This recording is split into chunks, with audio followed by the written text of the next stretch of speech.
रोहतास नगर अब रोहतक कहलाता है, लेकिन रोहतास नगर से रोहतक होने में यहाँ बहुत पानी बह चुका है।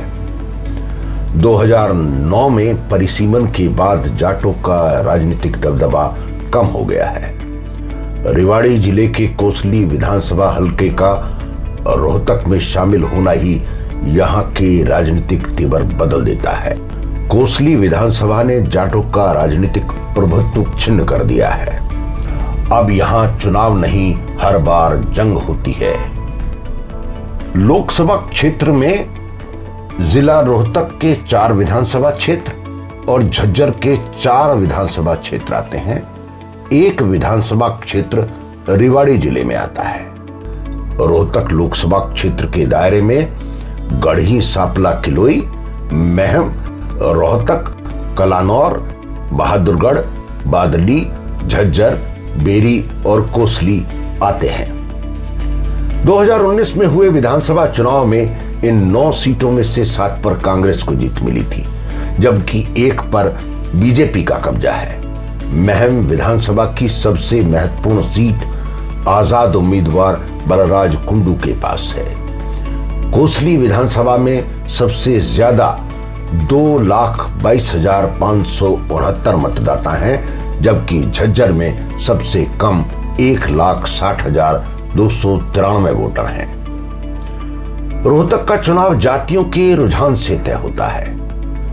साल 2014 के चुनाव में रोहतक लोकसभा क्षेत्र में कुल मतदाता 15,67,508 थे, जो अब 2019 के चुनाव में बढ़कर 16,37,334 हो गए। जनवरी 2024 में जब चुनाव आयोग नई मतदाता लिस्ट जारी करेगा, तो ऐसा माना जा रहा है कि ये आंकड़ा 19 लाख मतदाताओं को पार कर सकता है। रोहतक, झज्जर और बहादुरगढ़ की बढ़ती शहरी आबादी ने यहां का चुनाव गणित बदल दिया है। लगभग 2 लाख नया मतदाता ही यहां के जाति प्रभुत्व को तोड़ देता है। रोहतक लोकसभा क्षेत्र में सबसे ज्यादा करीब 6.25 लाख जाट वोटर, करीब 2,98,000 अनुसूचित जाति के वोटर, करीब 1,70,000 यादव वोटर, करीब 1,24,000 ब्राह्मण वोटर और करीब 1,08,000 पंजाबी वोटर हैं। चलिए एक नजर डालते हैं यहाँ के विधायकों पर, यानी एमएलएस पर। महम से आजाद उम्मीदवार बलराज कुंडू एक उद्योगपति हैं। उनका किसी दल से अभी तक कोई लेना देना नहीं है। रोहतक संसदीय क्षेत्र में कांग्रेस पार्टी के पास 7 विधायक हैं, जिसमें गढ़ी, सांपला, किलोई से भूपेंद्र सिंह हुड्डा हैं, रोहतक से भारत भूषण बत्रा, कलानौर से जो कि रिजर्व सीट है शकुंतला खटक हैं, बहादुरगढ़ से राजेंद्र सिंह जून, बादली से कुलदीप वत्स, झज्जर से गीता भुक्कल, बेरी से कांग्रेस के रघुवीर सिंह काद्यान हैं, कोसली से जो कि रेवाड़ी हलके में पड़ता है भारतीय जनता पार्टी के लक्ष्मण सिंह यादव एकमात्र विधायक हैं। रोहतक लोकसभा क्षेत्र में विधायकों की संख्या से पता चलता है कि 9 विधानसभा सीटों में से 7 कांग्रेस के पास हैं। बेशक से अरविंद शर्मा लोकसभा का चुनाव जीत गए हों, लेकिन दबदबा यहां अभी भी कांग्रेस का ही है। आइए एक नजर डालते हैं यहाँ के लोकसभा इतिहास पर। साल 1952 से 1957 तक पूर्व मुख्यमंत्री भूपेंद्र सिंह हुड्डा के पिता रणबीर सिंह हुड्डा कांग्रेस पार्टी से यहाँ सांसद रहे। पहली बार 1962 में रोहतक के दरवाजे पर भारतीय जनसंघ ने दस्तक दी और लहरी सिंह जनसंघ पार्टी से चुनाव जीत गए। 1967 में एक बार फिर कांग्रेस के चौधरी रणधीर सिंह ने चुनाव जीता। बाजी फिर पलटी। भारतीय जनसंघ के उम्मीदवार मुख्तियार सिंह मलिक 1971 में जनसंघ से रोहतक का चुनाव जीत गए।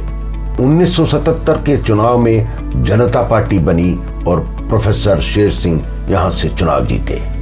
1980 तक आते आते जनता पार्टी के 2 टुकड़े हो गए। यहां से स्वामी इंद्रवेश जनता पार्टी सेकुलर से चुनाव जीते। 1984 में बाजी फिर पलटी और प्रोफेसर हरिद्वारी लाल ने रोहतक से अपनी विजय का डंका बजाया। हरद्वारी लाल को 1987 में कांग्रेस पार्टी का टिकट नहीं मिला और वो लोकदल से चुनाव लड़े और विजयी रहे। 1989 में चौधरी देवीलाल ने जनता दल की टिकट पर चुनाव लड़ा और जीता। यहीं से थोड़ी सी तस्वीर रोहतक लोकसभा क्षेत्र की बदलनी शुरू हो गई। 1991, 96 और 1998 में लगातार भूपेंद्र सिंह हुड्डा ने चौधरी देवीलाल को हराया।